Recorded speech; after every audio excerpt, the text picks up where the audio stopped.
How's it, everybody? Welcome to the first episode of the PH Breakdown. I am John McHugh, former professional hunter for over 14 years, outfitter for Kingsview Safaris in the Eastern Cape of South Africa.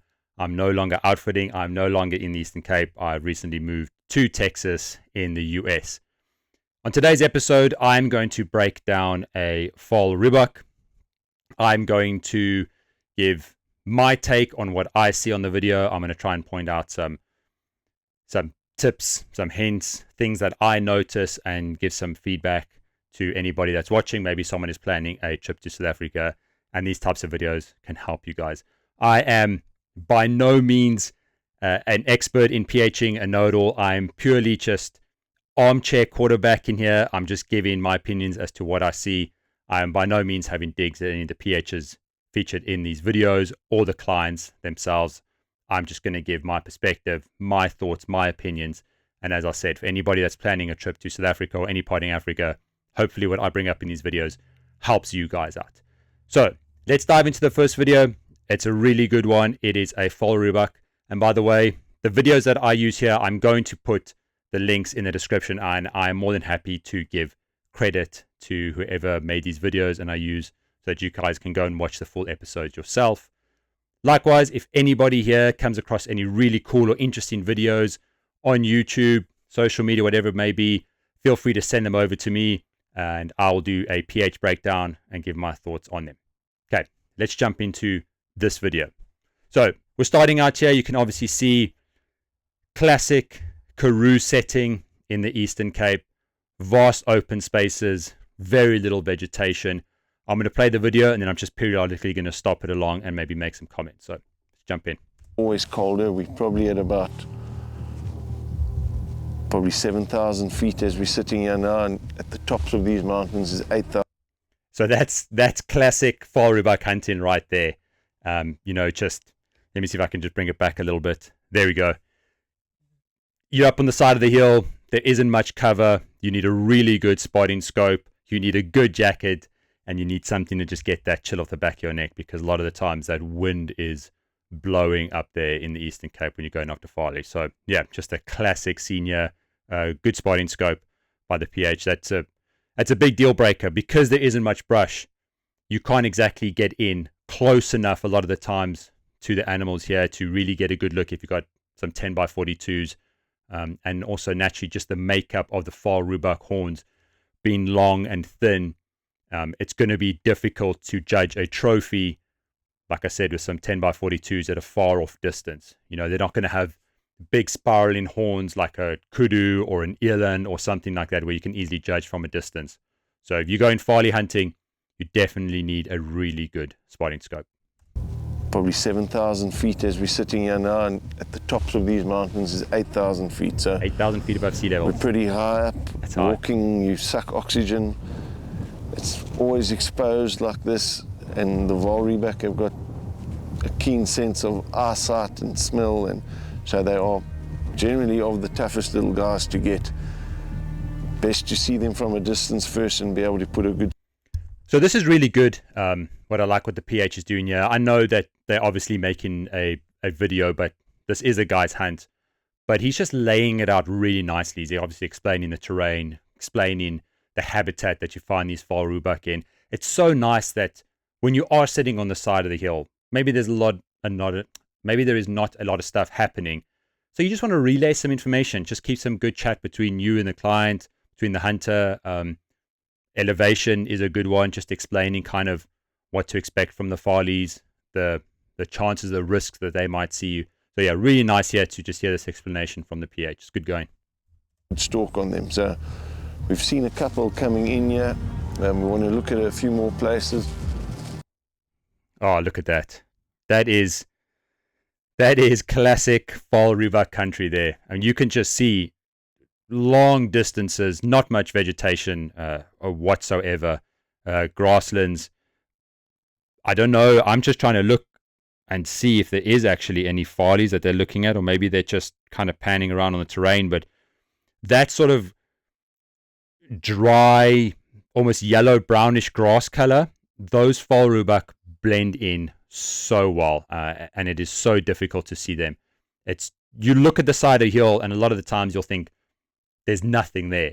But once you really start to dig in and maybe you see one farley, another farley, then you'll start seeing them popping up. But your first initial look, and you'll be surprised at just how well camouflaged and blended in they actually are. One that particularly tweaked our interest was one of the first ones we saw that we can always go back. Yes, there we go. Okay, there we go. Now you can see it. Now you can really see what I'm talking about there. It looks like there's 1, 2, I think 3, maybe 4. Another deceiving thing, I don't know if you guys can notice just by looking here, maybe the video is a little bit small for you guys, but you can see the termite mounds on the side of the hill, and they are the exact same color as what a farley is and what the vegetation is, and it can throw you off so much. This is why it's important when you are going after Vaal Rhebok that you get that advantage early. So you need to get up high, you need to be quiet. You really don't want them to spot you first. You want to take your time, you want to set up, you want to glass the whole area, you want to get to know those hillsides. Maybe the PH will kind of give some information as to where those farleys might run, what he thinks they're going to do after the shot. So that when you shoot, if you need to track them, do whatever, you can kind of have a plan after that shot. But this, where I've stopped here in the video, is a fantastic example of what it's like going after farley in the Eastern Cape. So you got to be prepared for some long shots. You got to be prepared for some uncomfortable positions, shooting prone, shooting kneeling down. It's generally pretty rocky there. So if any of you guys are planning a trip, those are the types of things I'll suggest you practice. Shooting off prone, shooting in really awkward positions, you're half turned, one knee, whatever it may be. But yeah, this is a great video, and it's going to show us a lot more about farley hunting. He's a little lower down, but we need to just go over the horizon here and take a better look at it one further off there, and then we can decide and try and hunt one of them. So let's eat our elephants early and get it done before the wind gets too hard. It's one thing you don't want is a lot of strong wind when you farley hunting, man. It'll throw those bullets around all over the place. Jacket off. What do you think? Whatever happens, we'll be walking.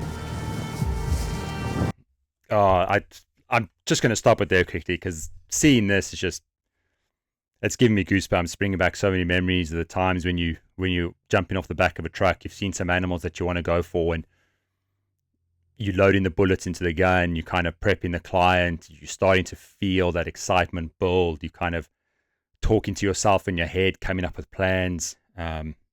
Yeah, it's hard to explain, but it's definitely those little moments like that I truly miss.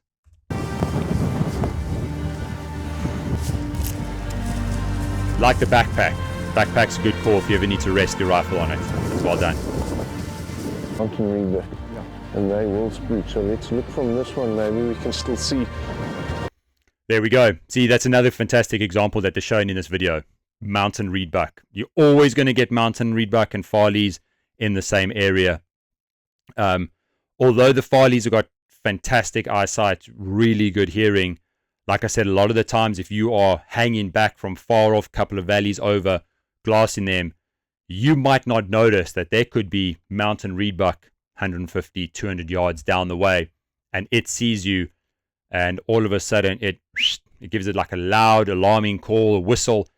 You'll be surprised at that sort of bush telegraph, how that whistle can go to the next mountain Rhebok, can go to the next mountain Rhebok, can go onto a Vaal Rhebok, because they know the calls. And all of a sudden, those Vaal Rhebok that you were looking at with your spotting scope, maybe a mile off even, maybe a little bit less, all of a sudden they've picked their heads up, they know something's out, and they're out of there. So whenever you're in these situations, if you see your quarry and it's way down there, don't think that's the only path you're going to, it's clear and freer. There could be other animals all around. You've always got to keep your head on a swivel and looking around. So the fact that they pointed out that there's a mountain Rhebok, like I said, this is a fantastic example, this video, of what to expect.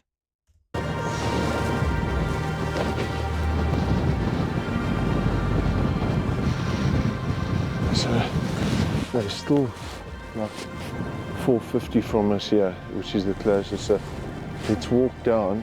Hopefully these mountain Rhebok don't spook too much. I only count 6 there. The male hasn't got there yet, or he's just lying somewhere else. This is something I've mentioned a lot in my podcast and the book that I wrote, Take It From Us, when it comes to PHing. and again, a fantastic example by the PH there. He counted the animals. He counted the animals and he took note of where the male is. So he knows that after the shot, when things get a little crazy, when the adrenaline starts pumping, animals running all over the place, he knows how many animals to count, how many males there should be, how many females there should be. And that just helps reduce the amount of confusion that there may be after the shot. Really good. Let's see if we can get these mountain reedbuck just to walk off instead of run off. And we see what happens. Look at that. You got to stay so low to the ground when you're hunting these things. As soon as you get silhouetted, they'll see you. Those mountain reedbuck, it was worst case, they ran right to them. Even a steenbuck went that way, and they've run through the little water course, and they're lying in like a sheltered area at that angle. But we can go around, and hopefully from that angle there, I think we're going to get a shot at him. So again, this is fantastic, and this is what I really like from the PH. I do know his name. Apologies, it slipped my mind. Never met the guy, but he's also from the Eastern Cape. It'll probably come to me, but what I really like is he's including the client. He's explaining to the client what has just happened. So he's come up with an idea. He wanted the mountain reedbuck to move off. It didn't quite work out. They ran the other way. They went straight to the animals that they were targeting, which happens 90% of the time. But it's nice just to relay that information, and it keeps the client engaged in their hunt, which is important. And also, it helps the hunter to kind of get an idea of what to expect when they get over the ridge, what to look for. If he said they've gone down into the dry riverbed, they've gone down into a little waterways, when that hunter gets into that position, he knows what to look for already. If you got a PH and he's just dragging you along and not saying a word and just walking and hiking, and then all of a sudden he says, shit, that didn't work, and next thing he's taking you over another ridge and you don't know what's going on, it doesn't help you to stay engaged in the hunt. So the fact that he's relaying this information really well, keeping him engaged, letting him know what's happened, it just, in the hunter's mind, it keeps him positive, keeps him engaged, and he always saying, okay, I know what to expect next time over the ridge. I know how many mountain reedbuck there are. I know the reason why these animals spooked. Maybe it wasn't the PH's fault. But if you don't relay that information, he could come up with his own kind of thoughts. There, the one lying down on the right. Come around, Robbie. Okay, really good there. So they've obviously caught up to these Farleys. You can hear the PH giving very clear instructions. The one lying down on the right. So that's good. Before he'd even put the sticks up, he already given that very important information to the client. So he knows which one it is. That's good. Still the furthest right. You can see his white chest. So you can see... Went from right to... Oh! Oh, damn. Hold on, let me get back there. Okay, here's a really good example that I'm gonna break down this one. I hope you guys can see. Like I said, so the PH is just given the information of which one it is, and you can very clearly hear the PH is still talking to the client. He's still giving him that information. I think he said it's facing to the right. It's got white on its chest.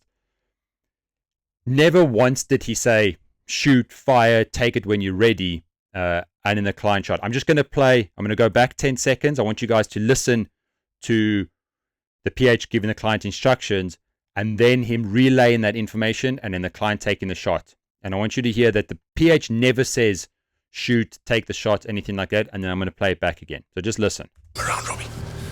That's good. Still the furthest right. You can see his white chest. Went from right to...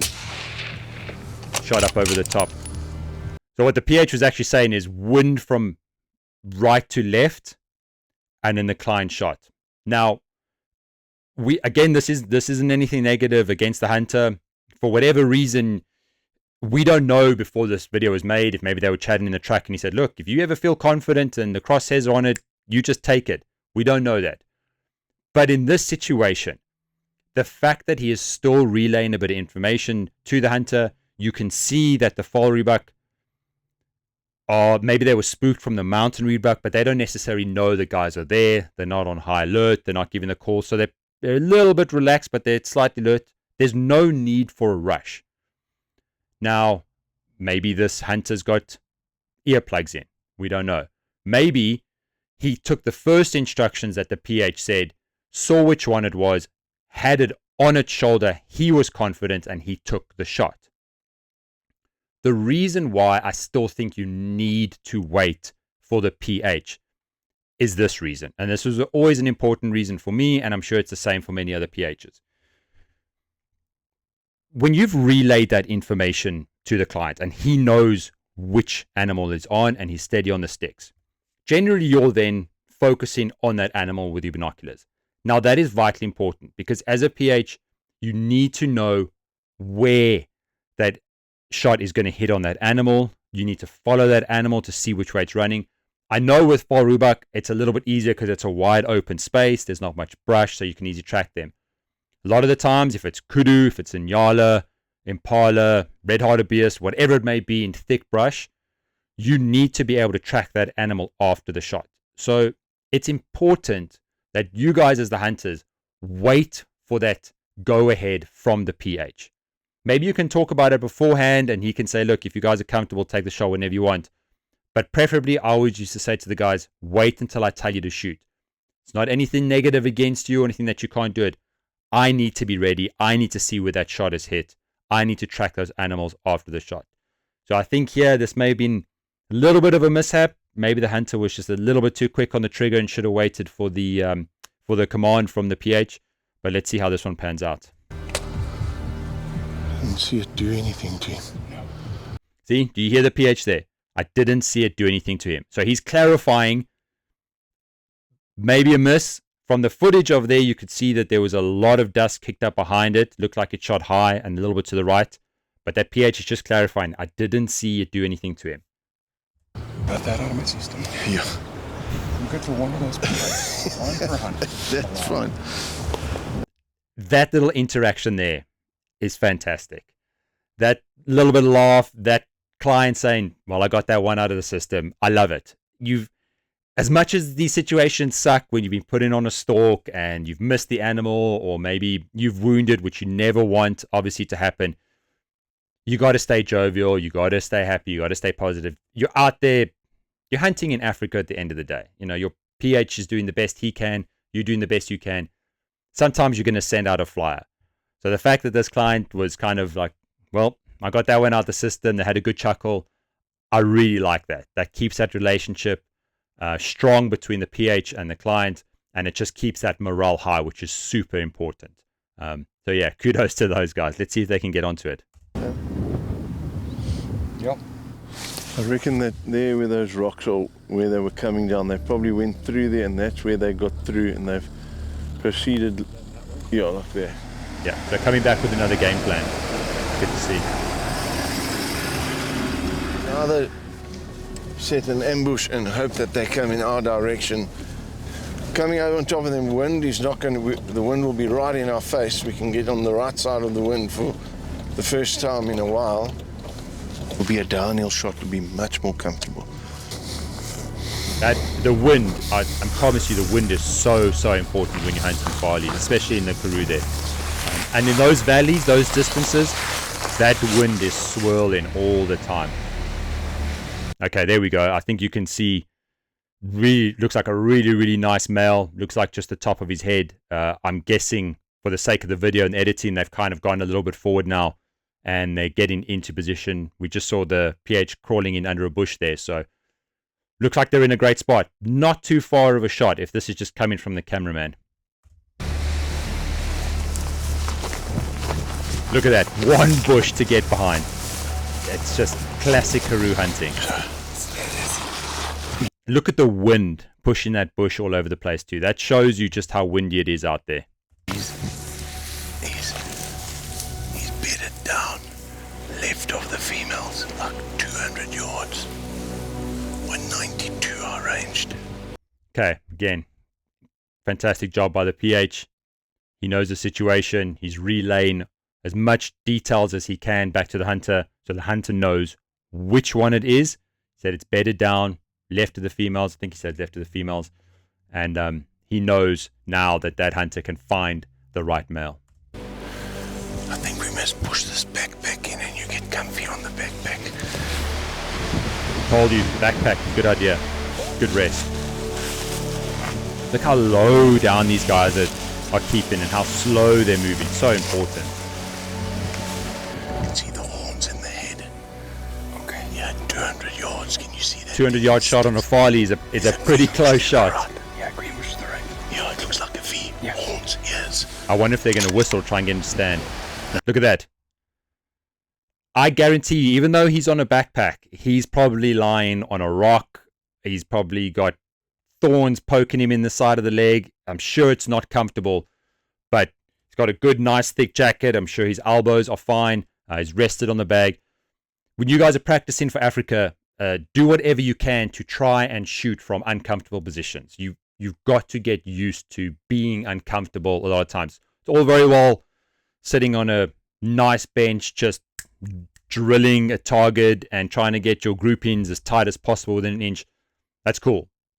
But you won't be able to do that when you're trying to shoot a Farley at 200 yards away in the middle of the Karoo with a pumping left to right wind, I promise you. So try and do some practice in a very, very awkward positions, and it's going to help you a lot when you're out hunting, especially in places like the Karoo. I will wait. Let's see.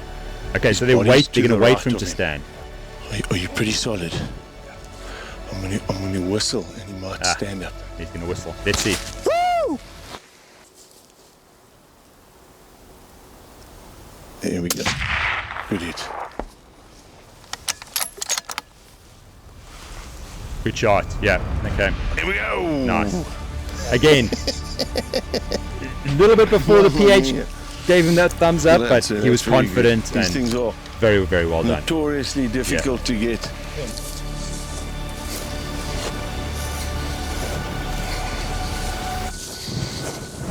So the first thing you notice are the magnificent. big eyes on these guys.